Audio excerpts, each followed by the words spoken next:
Bonjour, nous sommes élèves au lycée Jean Lafontaine en première bac pro commerce. Nous avons réalisé une interview auprès de Monsieur Gruson, propriétaire du magasin de jouets au Petit Paris. Découvrons ensemble l'univers magique du jouet. Bonjour Monsieur Gruson.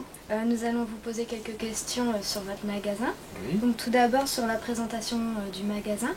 On voudrait savoir quelle est votre surface de vente? Environ 80-85 mètres carrés. D'accord. Et combien de vendeurs disposez-vous? Aucun. Quelques stagiaires en période de Noël ou Pâques, mais sinon je suis seul. Si j'ai besoin de quelqu'un, admettons pour faire l'inventaire, je vais prendre quelqu'un qui a un diplôme CAP, BEP pour faire de l'inventaire. Je lui demanderai peu de choses. Par contre, si c'est quelqu'un pour être embauché pour une période, je dirais, temporaire, là ça va être, je dirais, les critères souvent BEP vente, bac pro vente. Après, je dirais plutôt type féminin parce que dans un magasin de jouets déjà ça présente, je dirais, un petit peu mieux. C'est pas de la discrimination, mais j'ai tendance à orienter plus féminin. Quelle qualité attendez-vous de lui? Déjà, il faut que ce soit une personne sérieuse. Je dirais ensuite ponctuelle, je dirais bonne présentation, capable, je dirais, de répondre à beaucoup de critères, réception, étiquetage, je dirais, bon, vraiment les qualités qu'on demande à un BEP vente ou à un bac pro vente, quoi. Vous souhaitez vendre votre commerce? Oui. Oui. Oui, je souhaite vendre mon commerce en ce moment, oui. D'accord. Vous pouvez nous en parler un petit peu?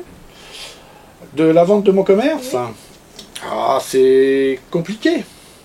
Je dirais que je recherche quelqu'un qui voudrait racheter dans le jouet, parce que je dirais on a plusieurs possibilités quand on voit un commerce, on peut le vendre, je dirais uniquement le fond, je dirais pour que quelqu'un puisse faire autre chose. Bon, moi je suis très attaché aux jouets, donc ça m'embêterait de le vendre pour faire autre chose. Mais bon, les besoins feront que peut-être que ce sera autre chose. Mais dans l'immédiat, je fais tout pour le vendre en jouet. En jouet? Oui. D'accord. Votre magasin, en fait, on aimerait bien savoir depuis quand il existe. Depuis 1900, que je dise pas de bêtises, depuis 1936 ou 37, je crois, quelque chose comme ça. Mais il n'était pas à cet endroit-là, hein. Il était, avant la guerre, il était du côté de l'avenue de la République, par là, la gendarmerie. Après, il s'est retrouvé à côté de chez Citroën, dans des baraquements. Et puis après, il a été transféré ici. Comment êtes-vous approvisionné? Par la centrale d'achat.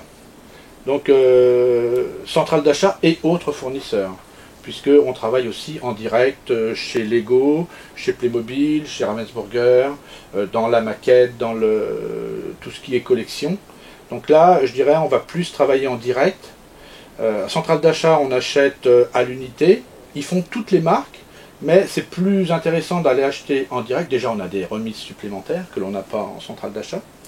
Et par contre, l'inconvénient, c'est que quand on va en direct, on a des colisages plus importants. Là, si admettons j'achète, si je vais acheter chez Mattel, je vais acheter une Barbie, je vais avoir 12 Barbies de la même catégorie, 12 sirènes, 12 fées, choses comme ça. Alors que si je vais dans ma centrale d'achat, je les ai à l'unité. Donc on va plus souvent à la centrale d'achat, c'est pour ça qu'on est affilié à un club, le club Sajou, qui est je dirais le concurrent de Pickwick, Grande Récré, Jouet Club et toutes les marques, toutes les grandes marques en fin de compte de distribution du jouet. Donc comment est fixée votre rémunération? Oh, uniquement sur les bénéfices. Nous vous remercions d'avoir participé à notre interview et nous vous souhaitons une bonne journée. C'est moi qui vous remercie. Au revoir. Au revoir.